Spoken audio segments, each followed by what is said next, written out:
Hi friends, welcome to my channel. இந்த வீடியோவில் என்ன பார்க்க போகிறோம்னா குறைஞ்ச வருமானத்தை வச்சு எப்படி குடும்ப செலவுகளை சமாளிக்கிறது அப்படிங்கிறத பற்றி தான்.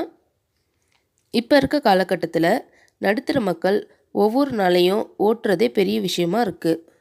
அதுலேயும் விலைவாசி ரொம்ப அதிகரித்ததால் தேவையான பொருட்களை வாங்குறதுக்கும் மற்ற தேவைகளை பூர்த்தி செய்கிறதுக்கும் மெடிக்கல் செலவுகளை சமாளிக்கிறதுக்கும் ரொம்பவே கஷ்டமாக இருக்குது. இதில் ஒரு சில குடும்பங்கள் ஒருத்தரோட சம்பளத்தை வச்சு தான் மாதம் முழுக்க ஓட்டுறாங்க. அதுலேயும் அவங்களுக்கு மாதம் 10,000 தான் சம்பளம் அப்படிங்கிற பட்சத்தில் ரொம்பவும் சிரமப்படுறாங்க. அதனால் இந்த வீடியோவில் 10,000 சம்பளத்தை வச்சு குடும்ப செலவுகளை எப்படி சமாளிக்கிறதுங்கிறத பற்றி தான் பார்க்க போகிறோம். அதுக்கு நம்ம ஃபஸ்ட்டு பார்க்க போகிறது திட்டமிடல். நம்ம வாங்குகிற சம்பளம் எவ்வளவு கம்மியாக இருந்தாலும் கரெக்டாக பிளான் பண்ணினோம்னா அதை மேனேஜ் பண்ணிக்கலாம். அதுக்கு ஃபஸ்ட்டு வரவு செலவு கணக்குகளை தெளிவாக எழுதி வைக்கணும். நம்ம வீட்டு வரவு செலவுகளை பற்றி தெளிவாக புரிஞ்சுக்கிட்டோம்னா அதுக்கேற்ற மாதிரி நம்ம செலவு செய்யலாம். அது மட்டும் இல்லாமல் தேவையில்லாத வீண் செலவுகளையும் குறைச்சிக்கலாம். முக்கியமான செலவுகளுக்கு, அதாவது கல்வி, மெடிசன், உணவுப் பொருட்களுக்கான செலவு, வாடகை, இந்த மாதிரியான செலவுகளுக்கு ப்ரியாரிட்டி கொடுத்து மற்ற செலவுகளையெல்லாம் 2ஆம் பட்சமாக தான் வச்சுக்கணும். குடும்பத்துக்கு தேவையான பொருட்களை மட்டும்தான் வாங்கணும். அதுவும் எங்கே சீப் அண்ட் பெஸ்ட்டுன்னு பார்த்து தான் வாங்கணும். தரமான பொருட்கள் தள்ளுபடியில் கிடைக்கிறப்ப தவறாமல் வாங்கிக்கோங்க. அடுத்து பார்க்க போகிறது சேமிப்பு. எல்லா செலவுகளுக்கும் முன்னாடி முதல்ல ஒரு சின்ன தொகையை கொஞ்சம் கொஞ்சமாக சேமிக்க ஆரம்பிக்கணும். இந்த சின்ன தொகை கூட ஒரு நாளைக்கு மிகப்பெரிய தேவைக்கு பயன்படலாம். இந்த சின்ன சேமிப்பு காலப்போக்கில் பெரிய தொகையாக மாறிடும். அதனால் கம்மியோ அதிகமோ முதல்ல சேமிக்க தொடங்குங்க. ஆடம்பரமான பொருட்கள் வாங்குறத குறைச்சிட்டு வீட்டுக்கு தேவையான பொருட்களை மட்டும் வாங்க பழகிக்கணும்.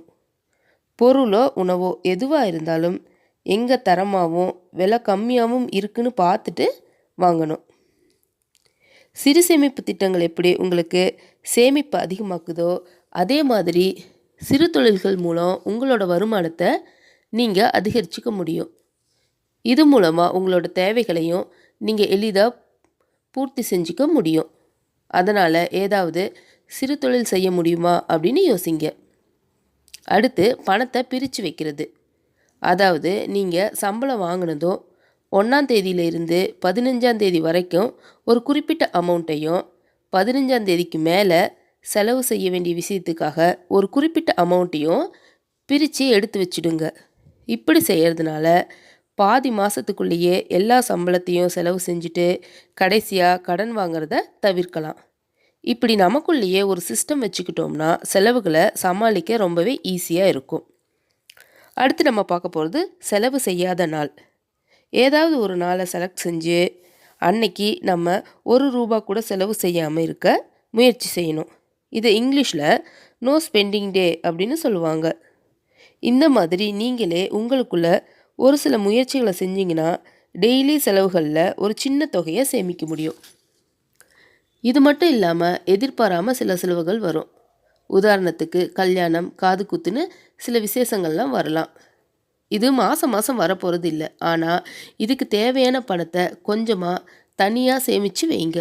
அப்போது எந்த விசேஷம் வந்தாலும் நம்ம சமாளிச்சுக்கலாம். இப்போ நான் சொன்ன இந்த விஷயங்களை எல்லாம் ஃபாலோ பண்ணிங்கன்னா உங்களால் செலவுகளையும் சமாளிக்க முடியும், கடன் வாங்குகிற சூழ்நிலையையும் தவிர்க்க முடியும். ஸோ சம்பளம் கம்மியோ அதிகமோ நீங்கள் அதை கையாளுற விதம் தான் ரொம்ப முக்கியம். இருந்தாலுமே இப்போ இருக்கிற காலகட்டத்தில் வருமானத்தை அதிகரிக்கிறது ரொம்ப அவசியமாக இருக்குது. நீங்கள் அடுத்த ஸ்டெப்பாக அதை முயற்சி செய்யுங்க. ஓகே நண்பர்களே, இந்த வீடியோ உங்களுக்கு யூஸ்ஃபுல்லாக இருக்கும்னு நம்புகிறேன். இந்த மாதிரி வீடியோக்கள் வேணும்னா என்னோடய சேனலுக்கு மறக்காமல் சப்ஸ்கிரைப் பண்ணுங்கள். நன்றி, வணக்கம்.